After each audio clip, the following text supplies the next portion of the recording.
La bienvenida aquí en el estudio de Bitácora Política del financiero Bloomberg a Roberto Duque, abogado constitucionalista de la máxima casa de estudios, especialista también en temas electorales. ¿Cómo estás, maestro? Muchas gracias, Bienvenido. Héctor. Un placer, Blanca. Gracias Encantado de estar con ustedes. nosotros. Bueno, pues de entrada la definición de los tipos de votos que se puedan dar en este fin de semana, el voto oculto, el voto nulo. ¿Qué otro tipo de votos, maestro? Bueno, pues voto en blanco, voto duro, voto de castigo, voto útil, ¿no? Voto de unidad. También, y podemos inventar también aquí algunos.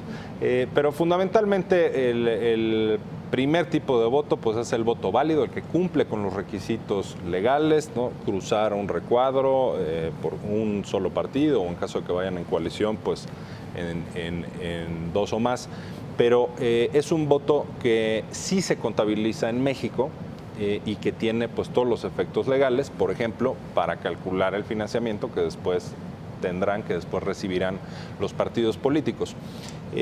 Dentro de ese voto hay voto duro, es llamado voto duro aquel de una persona que, digámoslo así, dogmáticamente vota pues por el partido de su preferencia o de su militancia. No importa quién postulen, llueva, trueno, relampaguee, votará por determinado partido político. Siempre lo he hecho así.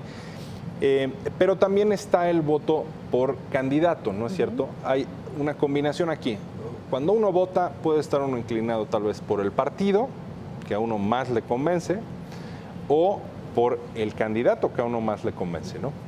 Y hay una combinación aquí. A mí personalmente pues me parece más inteligente ir al candidato, ¿no es cierto? Y analizar cuál es la trayectoria, cuáles son las propuestas de los candidatos. Entonces, este es un primer tipo de conducta que puede realizar el elector en la jornada electoral, que me parece la mejor.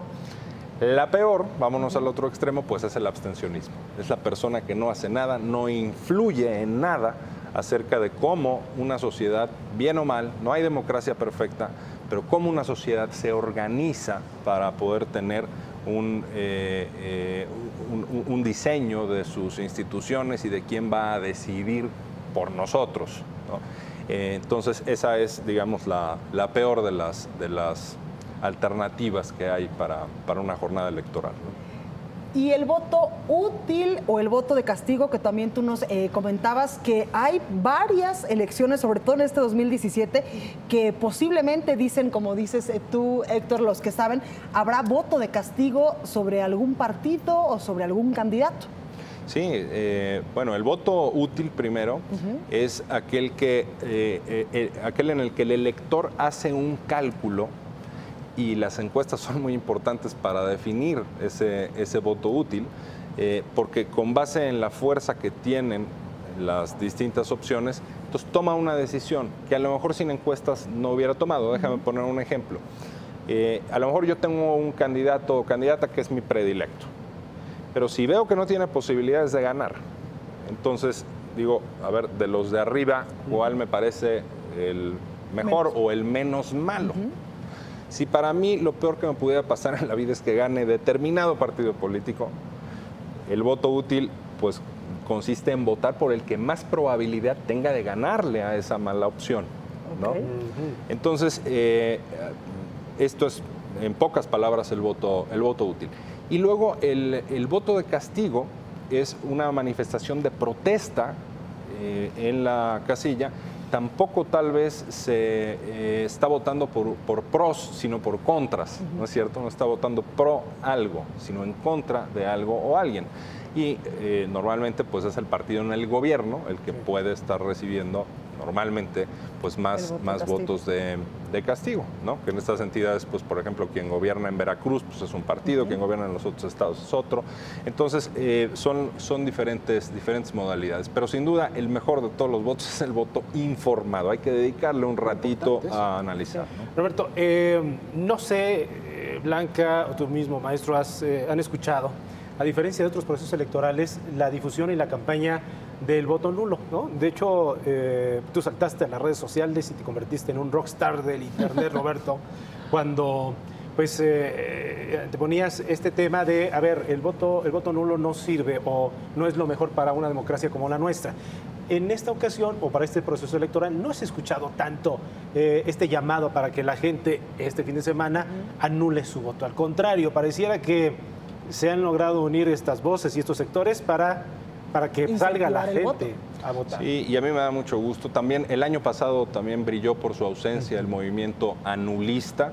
Parece que el voto nulo ha perdido, ese movimiento pro voto nulo pues ha perdido mucho terreno, porque en México, digámoslo abiertamente, es una tontería anular el voto. Es importante eso. Por las reglas que tenemos en México.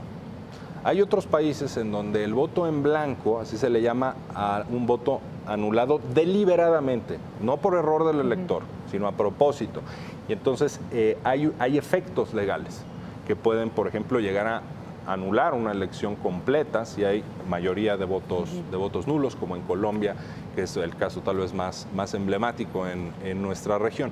Pero en México no, en México el voto nulo, por más que uno quiera protestar en caso de que esté uno inconforme o de que ninguna de las opciones nos convenza, termina en la basura, termina exactamente en el mismo basurero que los votos que fueron anulados por accidente y pues prácticamente en el mismo basurero que el abstencionismo. Entonces está muy emparentado con el abstencionismo, pero todo depende de las reglas, Héctor, y por eso esta iniciativa de Pedro Kumamoto, de la que acaban ustedes de hablar y que describieron muy bien, me parece una muy buena idea, porque aquí ya estamos hablando de una forma de protesta que puede tener consecuencias, ¿no? Y la consecuencia en este caso es menos financiamiento para los partidos. Yo no la veo solo como un castigo, la veo como un incentivo para que los partidos políticos mejoren su oferta política. A ver, en estas elecciones tuvimos sorpresas desagradables y agradables con algunos de los candidatos que vimos, ¿no? Algún candidato en particular pues sorprendió, o una candidata que generaba una buena impresión. Bueno, pues que los partidos postulen a ese tipo de gente y que sus propuestas sean serias, no sean demagógicas. O sea, si mejoran su oferta política, están haciéndose llegar de más recursos, ¿no? Creo que puede haber un cambio cualitativo importante a partir de esta muy buena idea, me parece, de Pedro Kumamoto. Bien, Blanca. Perfecto. Yo solo por último quiero preguntarte, la joya de la corona, el Estado de México, ¿tú qué tipo de voto crees que la gente vaya a ejercer el próximo domingo, sobre todo en ese estado del país? Yo espero que sea un voto razonado y que haya, pues con toda la difusión que se le ha dado a esta campaña, además en redes sociales, en una entidad federativa en donde buena parte de la población accede a estos medios, que sea un voto razonado, ¿no? Por supuesto, el voto de castigo también podría estar presente, no nada más en México, en muchas partes del mundo ser gobierno hoy es más difícil que antes, en época de elecciones, ¿no es cierto? Entonces podría darse también ese caso, podría darse el voto útil. Alguien a lo mejor que le gusta cierta opción, pues se va por las que están más arriba en las encuestas, se olvida de quien realmente le simpatizaba. Me parece que va a ser una combinación de todos. Me parece que está de pronóstico reservado y me parece que en cuanto al asunto postelectoral está color de hormiga. Así es que los temas de los tribunales o en los tribunales electorales. Roberto Duque, qué gusto. ¿En dónde se te puede consultar rápidamente? @Duque Roquero, Héctor. Bien. Muchas gracias. Gracias, Duque te seguimos. Roquero. Duque Roquero. Perfecto, muchas gracias. Pues vamos a un breve corte comercial, Héctor. Es breve, quédese con nosotros. Vamos.